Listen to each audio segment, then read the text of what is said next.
Soll ich jetzt anfangen? Ja, natürlich, kannst du Naja. gerne.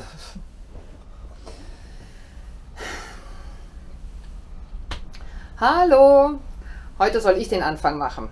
Und ich habe mir ausgesucht, dass ich mich erstmal bei euch bedanke. Und zwar haben wir gestern die 10.000 geknackt.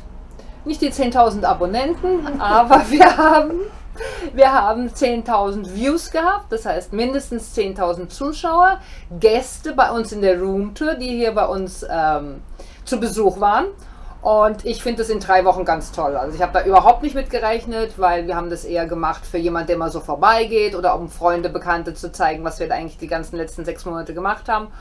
Und jetzt hatten wir 10.000 Besucher. Und deshalb möchte ich mich persönlich dabei bedanken. Das hat mir fürchterlich viel Spaß gemacht. Ne? Ja, und das Thema von dem heutigen Video ist die Kostenabrechnung. Heute werden die ganzen Rechnungen Präsentiert. Schauen, wer was hier ausgegeben hat. Kevin oder ich mehr. Nein, Scherz. Wir hatten vorher ungefähr uns überlegt, was wir natürlich machen wollen.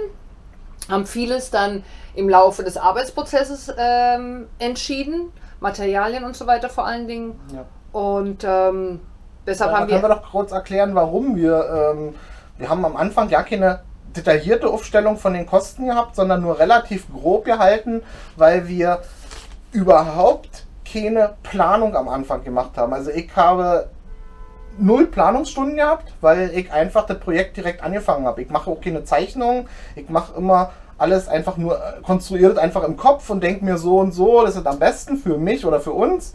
Und habe 0 Planungsstunden gehabt. Habe ich aber gemacht. Du hast eine kleine Zeichnung gemacht, genau, um dir das vorstellen zu können. Und das war eigentlich auch alles, was wir am Anfang hatten. Und wir hatten den du jetzt auch wiedergefunden hast, den schönen Zettel. Schmierzettel, den Schmierzettel mit den vagen Kosten, die wir uns vorgestellt haben, ja.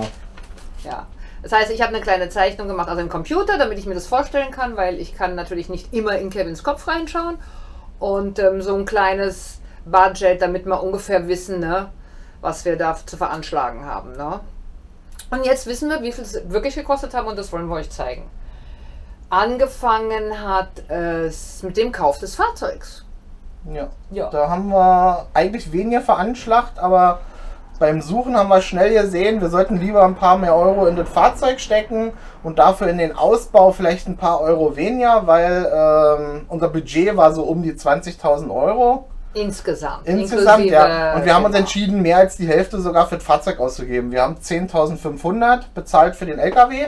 Ein guter Kauf. Ja, da ist er 8 Jahre alt und hat 100.000 Kilometer runter gehabt. Ist Euro 5, also den kann man auch überall gut benutzen. Umweltfreundlich. Und ist umweltfreundlich, das war uns ganz wichtig. Wir wollten keinen Oldtimer, wo ich auch überall rumfahren kann, aber naja, ich weiß nicht, wie viele Jahre das noch so bleibt, dass man die Oldtimer noch in der Innenstadt benutzen kann, wissen man ja auch nicht. Bei uns jetzt hier in Berlin ist ja Euro 5 auch schon für manche Straßen gesperrt. Ja. Und da waren wir uns zu unsicher. Also da habe ich gesagt, mindestens Euro 5 und da haben wir dann halt die Hauptsumme unseres Kapitals hin einfließen lassen. Wa? Ja, und das war dann gleich mal weg. Ja. Und dann war das Konto schon unter 10.000.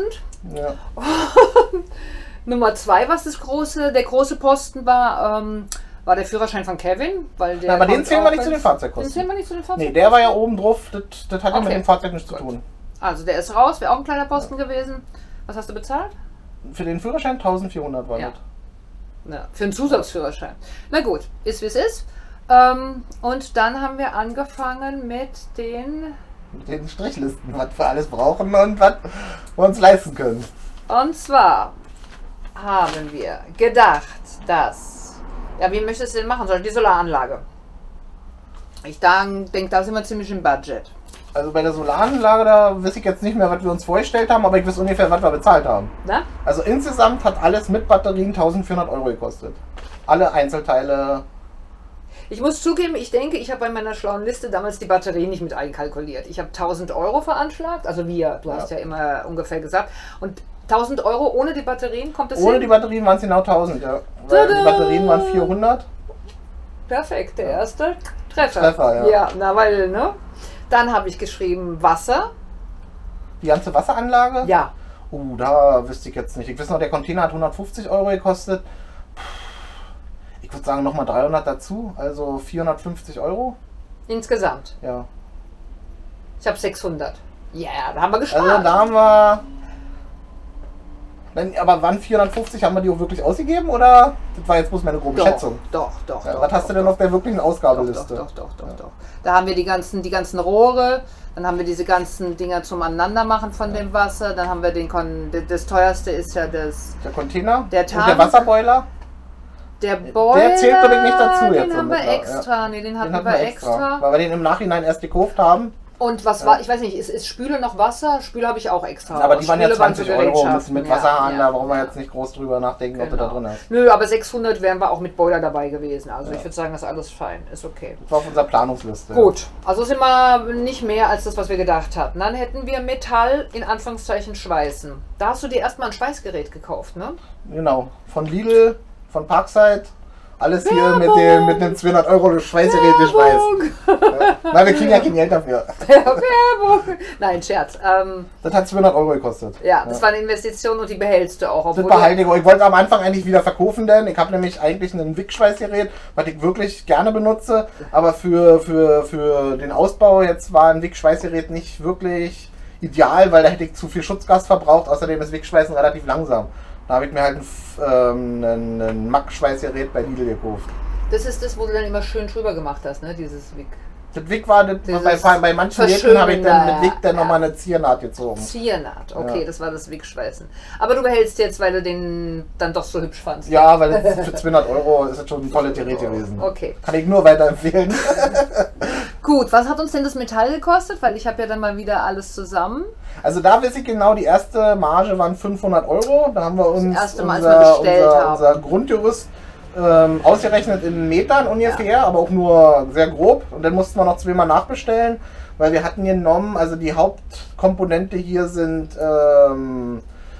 Vierkantrohre im Maß 16 x 16 und 1 mm Stärke. Also das ist relativ leicht und relativ stabil noch. Und da hatten wir am Anfang 500 Euro bezahlt für Lieferung. Und genau, ich habe zwei Rechnungen, Stahl 500 und 200 und dann habe ich eine Rechnung über Edelstahl. Das waren 150, das ist das für den Balkonbierländer, die Bäden, und 20 Scharniere. Das heißt, wir haben... Die Scharniere habe ich im Kleinanzeigen gekauft, genau, das weiß ich auch noch, ja. Wir sind halt sehr viel unterwegs, auch Kleinanzeigen, Flohmärkte, was in Berlin natürlich schön ist. Ich denke, das ist nicht überall Das ist in der Großstadt ideal, ja. Ja, weil wir gehen da auf so Ramschflohmärkte, wo wirklich so alles auf der Erde liegt und dann Kleinanzeigen durch und Kleinanzeigen. Ist halt wirklich sehr dynamisch hier Immer in Berlin, wenn wir eine Komponente brauchten, haben wir erstmal geguckt, ob es bei Kleinanzeigen da eine Alternative gibt, um das ein bisschen günstiger einzukaufen. Also einfach auch nachhaltiger. Das machen wir nicht nur hier in dem Wohnmobil, sondern das ist auch bei uns zu Hause. Das also wenn irgendwas geht, was nicht kaputt, außer Elektrosachen, die kaufen wir gar nicht. Da hat man sich zu oft schon angeschlossen. Kleidung oder so, ich meine, das muss ja dann zum Teil, naja, egal, macht jeder wie er will.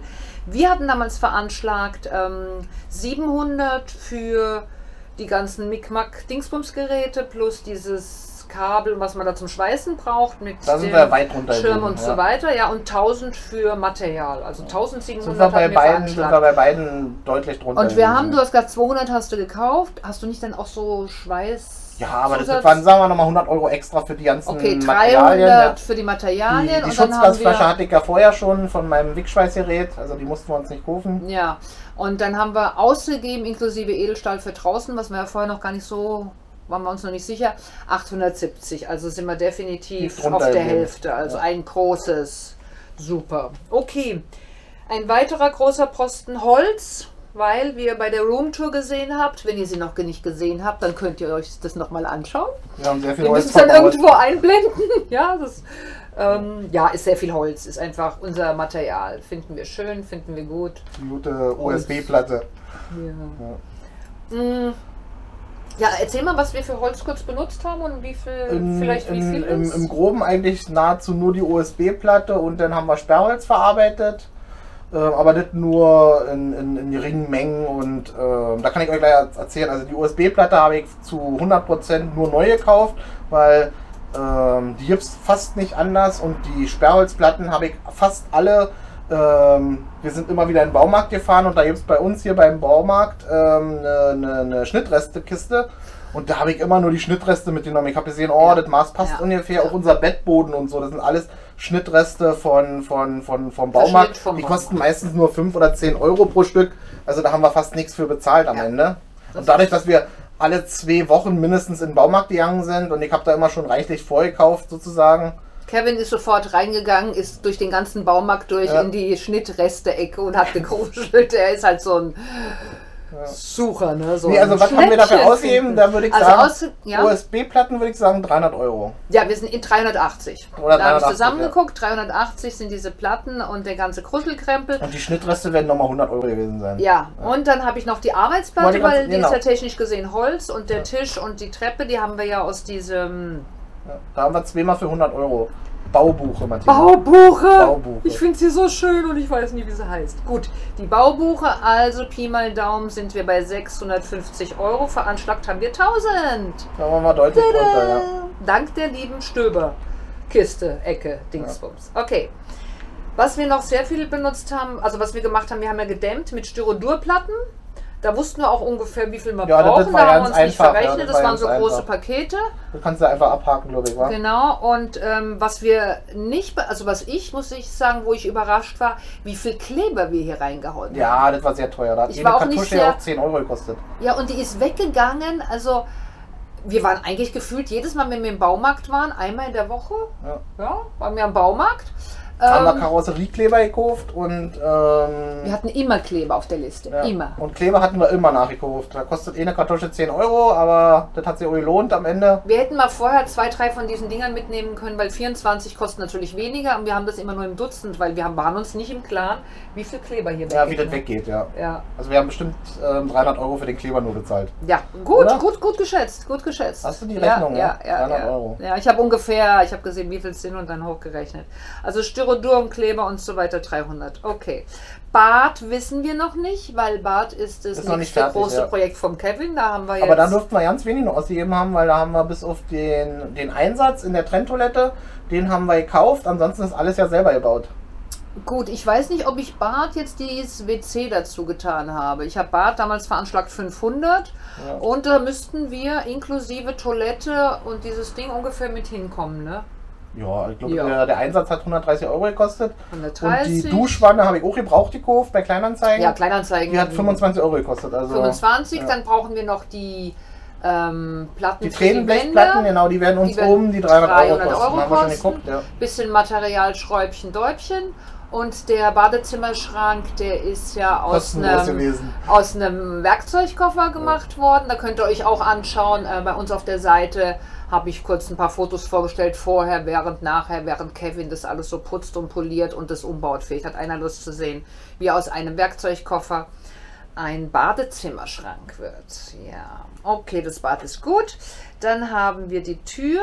Hatten wir die Türen schon? Nein, das sind die beiden Sachen, die wir neu vom Campinganbieter gekauft haben. Auch nicht direkt neu. Das Einzige, was wir vom Campingbedarf gekauft haben, ist die Eingangstür.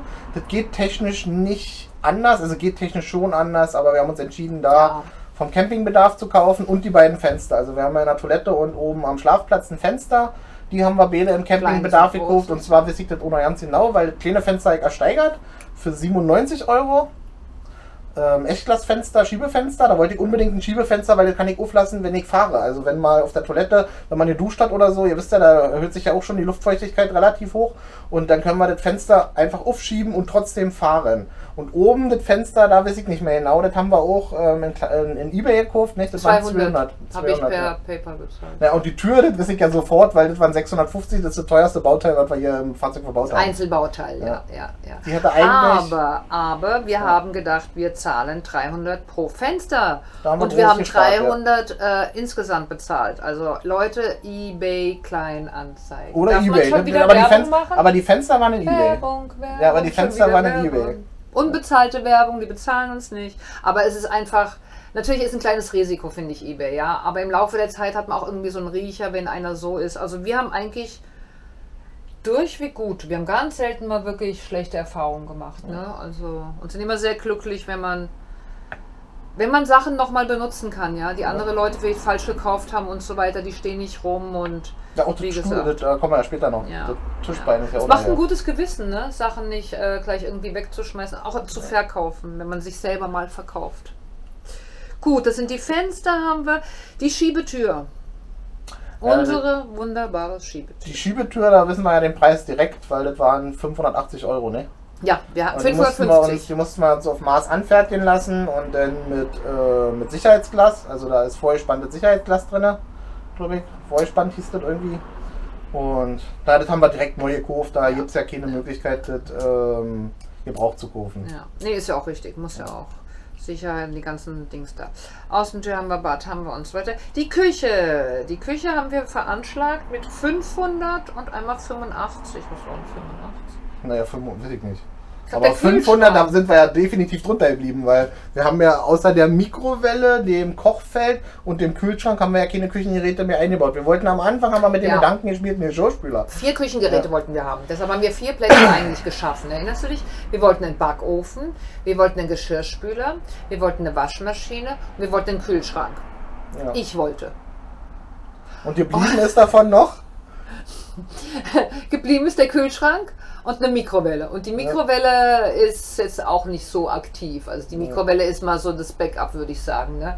Weil wir grillen oft und ja, wir sind keine Ja, wir haben einfach, der Geschirrspüler ist weggefallen, weil das Fahrzeug relativ gerade zwar steht, aber der Geschirrspüler wirklich eine sehr plane Untergrund braucht. Wenn wir hier ein bisschen schräg stehen, denn die sind sehr empfindlich, was die Ausrichtung im Raum angeht. Deswegen haben wir uns entschieden, den nicht zu nehmen. Die Kevin hat mich Waschmaschine, überzeugt. Ich habe lange gekämpft, aber es ist klar, wenn so ein komisches Ding und dann läuft das alles aus, dann habe ich aufgegeben, ja leider. bei der Waschmaschine haben wir beim Bauen gemerkt, die können wir auch gleich einen Platz weiter rutschen. Die ist jetzt einfach in den Versorgungsraum gerutscht Im Keller. und somit hier draußen nicht mehr nötig. Ist auch noch gar nicht da. Also Waschmaschine warten wir dann wieder, bis wir irgendwie ein nettes Angebot haben oder so. So Richtig, sind da wir noch gucken nicht. wir mal in Kleinanzeigen, ob Ja. man mal eine kriegt hier. Aber ist Berlin auch kein Problem. Ja, Kühlschrank ist auch so ein Ding gewesen. Kleinanzeigen hat einer angeboten, Umsonst, kommt ja. sofort, nimmt's weg, ich muss umziehen, Hilfe, hab meinen Kühlschrank vergessen. Man muss es natürlich dann desinfizieren und so weiter. Oh, und, tadellose Gerät, tadellos, ja, tadellos. Kevin hat unten Ja, irgendwas... mit drei Sternen hier. Also nicht 3 Sternen, sondern hier mit 3 plus. Also Ja, ein na, Energiespargerät, ein plus nagelneues war's, Energiespargerät. ja. War Der wirklich ist in 2 Jahre alt neuwertigem gewesen. Ja. Zustand, ja. Und du hast unten noch irgendwas gemacht, ne? Das Der war das unten ein Problem. bisschen angerostet, da habe ich dann halt ein bisschen sauber gekratzt wieder und dann eine Folie drüber geklebt, Ja. damit er wieder eine glatte Panzertape. Oberfläche hat. Panzertape. Na, eigentlich ist es eine Folie, aber. Das ist eine Folie, sieht aus wie ein Panzertape. Okay, das heißt, wir sind bei der Küche auch sehr günstig bei weggekommen. Ja? Wir haben das Ja, Holz doch, das bezahlt, das eine- Stahl, Das Kochfeld. das Kochfeld haben wir Also neu das ist ein geschickt. Induktionskochfeld, das kann man rausnehmen, einer also das Platte. kann eingebaut werden aber wir können es einfach nur nach oben nehmen und wieder noch mal hinstellen. Das hat 100 € gekostet, das war ja nicht teuer. Die Knapp sind sehr 100 Euro, günstig, ja, die sind sehr, sehr nee, das günstig. war okay. Wir hatten auch überlegt 4 und so, aber dann haben wir gesagt, eventuell haben wir ja nebendran noch Platz, wenn wir wirklich mehrere Platten brauchen, dann können wir erweitern, ne? Ja. Im Falle eines Na, dann, Falles, ja. Wir haben ja noch diesen kleinen Gaskocher, den können wir immer daneben stellen, wenn wir 2 Flammen brauchen. Und wir Genau. kochen nicht so viel, wir grillen mehr. Ist jetzt TÜV und Steuern und so weiter Das hat dabei? damit nichts zu tun. Hat damit nichts Das zu tun, hat damit nichts nichts zu tun. ja, mit den Okay, Fahrzeugkosten. dann schaue ich nochmal. Dann haben wir Sachen nicht berechnet, die kamen. Zum Beispiel haben wir, ratet mal wo, eBay Kleinanzeigen, die Außenboxen. Ja, das Die war ein waren ganz toller zwischendurch Kauf. auf einmal, die hatten wir noch gar nicht im Budget. Eigentlich waren Die wir hatten noch gar wir nicht nicht so weit. nötig. Die hatten wir noch gar nicht nötig. aber Auf der einmal Kauf sagt war Kevin, einfach so Hilfe, gut. Hilfe, du musst sofort hier anschreiben und so weiter, weil ich bin so der Kontaktierer, ne? Und da haben wir 3 von diesen Boxen. Ja, zu 100 € pro Stück. Also wer sich ein bisschen auskennt, wisst ihr, das ist ein sehr gutes Schnäppchen, weil neu kosten die 400 € und die sind vom Zustand her noch richtig gut gewesen und da haben wir 300 Ja. € für die ganzen Boxen bezahlt. Da war es halt ein bisschen kompliziert, weil die Dinger zu verschicken. Ja, da war gerade in Deutschland mördermäßig Schnee drüber und die Person war irgendwie im Süden Deutschlands. Und dann haben wir gesagt, okay, wir machen es so, ich schicke eine fertige Etikette, muss man nur draufkleben. Sie müssen halt verpacken und zur Post bringen und dann ist es gelaufen. Also dann ist halt 3-mal zur Post gefahren, war super süß. Danke, sollten Sie jetzt zuschauen. Hat es dann einzeln losgeschickt, die kamen dann einzeln an. Und Kevin war glücklich und zufrieden mit seinen Außenboxen, weil von mir ist da gar nichts drin, ne? Nee, da ist nicht viel drin. Okay. Dann haben wir noch also 303 Boxen. Dann haben wir noch die Außentreppe, mit der haben wir irgendwie auch nicht gerechnet. Na doch, die haben wir gleich am Anfang gekauft. Die war schon bevor das Fahrzeug ich da hatte es ist, nicht auf meiner haben schlauen wir die Liste. gekauft. Und auf der Liste nicht, weil das waren so unter Kleinteilen, denke ich, haben wir das gerechnet. Kleinteile. Wie viel hat die gekostet, die Kleinteile-Geschichte? Ich glaube 200 €, ne? Naja, Ja, ne? 200 Kleine €. Kleinteil. War das irgendwie aus italienischem Einzeltreiben? Ja, Was war mit Italien? Die war auch nicht in Kleinanzeigen, die war in eBay, aber das ist irgendwie so ein Restposten in Italien gewesen. Die hatten auch leichte Verfärbungen in der Beschichtung. Genau. Und da haben die 200 Euro gekostet, habe ich eh nicht gekauft. Die sah aus wie neu, also ist ja auch neu gewesen. Und Super. Die Verfärbung habe ich nie gesehen. Also. Ja, musste man mit der Lupe hinschauen und so weiter. Jo, dann haben wir noch das Tischbein. Der, genau, wo der gute Tisch hier drauf steht, das hat 150 Euro in Kleinanzeigen gekostet. Tisch muss es auch nochmal ein Video extra geben, weil Tisch war bei uns wirklich ein großes Thema. Dieses Hoch und Runter, alles gut gedacht, aber ist dann doch nicht ganz so zufrieden. Also das Tischbein würde ich nicht nochmal kaufen, wenn ich ehrlich bin. Das nächste würde ich doch wieder selber bauen. Wahrscheinlich werde ich nächstes Jahr ein Video reinstellen, selbstgebaute Tischbein. Mein Tischbein und ich. Ja, dann bin ich nicht so überzeugt von dem Ding hier. Wir haben auch noch Fotos, wie wir es gemacht haben und so. Also ist es aber das Tischbein oder ist es, dass wir zu viel Erwartungen hatten? Ich denke, die Erwartungen sind zu hoch. Wenn man es selber bauen kann, dann stellt man sich einfach mehr drunter vor, als hier der Hersteller uns da müssen wir noch, dann werden aber wir ein Video. Wir wollen nicht zu lange über Tischbein reden. Ist klar. Ja, ich habe nichts mehr auf meiner schlauen Liste, das heißt... Ja, aber du hast ja noch, was haben wir denn jetzt, die Gesamtrechnung? Zusammengerechnet sind es 8.313,28 Euro. Das waren die reinen Teilekosten für diesen Umbau, den ihr jetzt hier in dem Roomtour-Video sehen könnt, ohne das Fahrzeug. Mit dem Fahrzeug nochmal 10.500 dazu. Ja, und das heißt, wir sind unter du hast ja deinen Taschenrechner schon hingelegt. Du kannst ja deinen Taschenrechner. Was ist die Gesamtsumme? Wir haben insgesamt dann, ich muss erst mal schauen, ob der funktioniert hier, der Taschenrechner. Der geht nämlich mit Solarenergie und wir sitzen hier im Dunkeln. Also, wahrscheinlich hat die Hälfte der Zuschauer schon mitgerechnet. Aber 8.313 und 28 Cent. Ja, dann habe ich da mal was falsch gemacht. Ich rechne es im Kopf und bin großzügig. 18.813 und 28 Cent. Unter 20.000, weil wir haben noch ein bisschen Benzin. Aber das sind die reinen Teilekosten. Wir hatten noch ein paar andere Kosten, logischerweise. Die blenden wir euch am Ende ein. Oder ich zeige den Zettel jetzt einfach mal kurz in die Kamera. Wenn es nicht funktioniert hat, blende ich ihn einfach drüber. Kommt unser Logo drauf. Ja. Abonnieren. Ich meine, wir wollen uns ja nicht vergleichen mit irgendwas anderem und so weiter, aber für uns ist einfach der Preis ist einfach toll gewesen, ne? Weil was man mit 20.000 für ein Haus im Grünen an jedem See. Genau, für unser mobiles Tiny House, nennen wir es mal so, es ist einfach, wir sind extrem zufrieden mit dem Preis, den wir ausgegeben hatten, mit der Arbeit, die wir damit hatten, den Spaß. Wir haben es so gemacht, wie wir es schon haben ja auch nicht so lange gebraucht. Also ich muss dazu noch erzählen oder erklären, ich habe extra vor dem Projekt mir überhaupt nicht informiert, wie andere ihre Probleme lösen, weil ich mag das gar nicht, so 1000 Sachen von anderen im Kopf zu haben. Und ich habe einfach gesagt, Martina, wollen wir jetzt das mit dem LKW machen, weil wir vorher schon 1-2 Mal drüber gesprochen hatten. Wenn jetzt denn, also wenn irgendwann denn jetzt.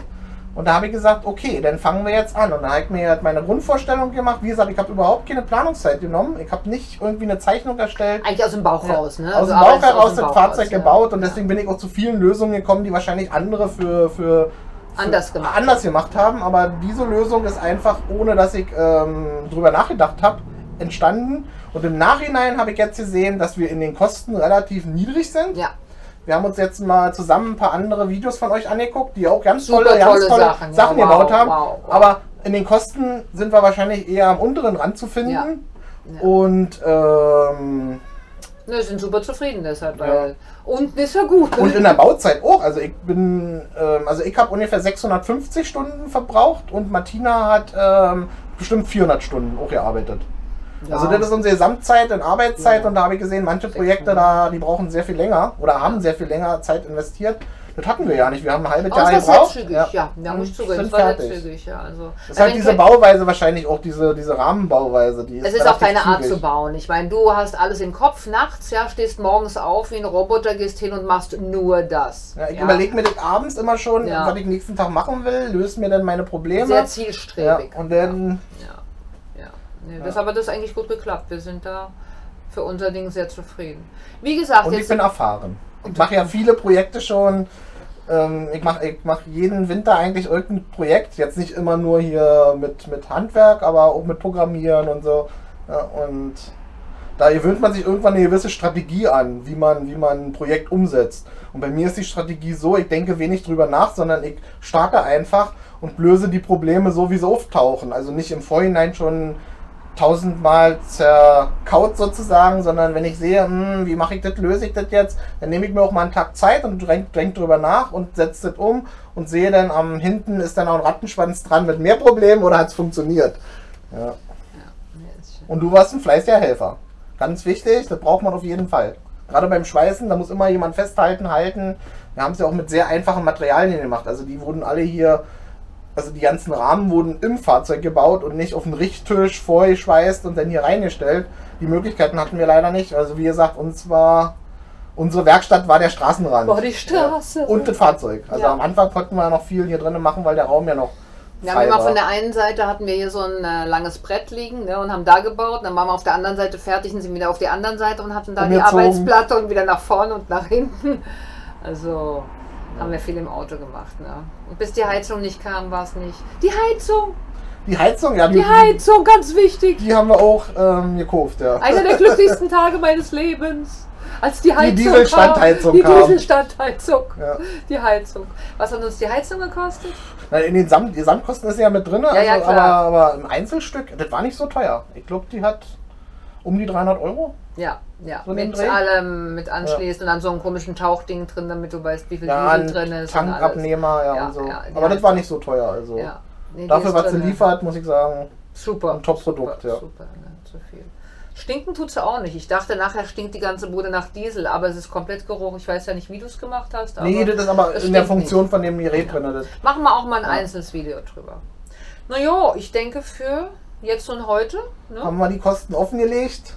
Haben wir die Hosen runtergelassen. Ja, da könnt ihr spezifische Fragen stellen. Sagen, ja. Nach unten, weil wie gesagt, man macht es ja im Dialog. Und wir sind auch noch nicht fertig, also zu den Kosten kommen... Wir planen jetzt nochmal so 1000 Euro ein, weil, wie ihr schon gesehen habt, unsere Sitzkissen sind noch nicht fertig. Die müssen wir uns noch ergaunern. Ja. Kam noch kein Angebot bei eBay Kleinanzeigen. Nee, aber da haben wir schon, also wir wissen schon, wie wir sie machen wollen. Wir wollen alte Kaffeesäcke nehmen und die dann umnähen zu unseren Sitzkissen. Und ja, so ein bisschen. Das ist aber ein Winterprojekt. Wir wollen jetzt erstmal das Fahrzeug nutzen. Und dann da und so weiter. Aber es soll ja noch mehr Videos geben. Dann kann man dann auch diese Sachen erklären. Vielleicht macht das Spaß. Ne? Okay, meine Lieben, 10.000 plus. Vielen Dank fürs Zuschauen. Ja. Und bis demnächst. Ne? Bis zum nächsten Mal. Okay. Ja. Bei lkwhausbau.de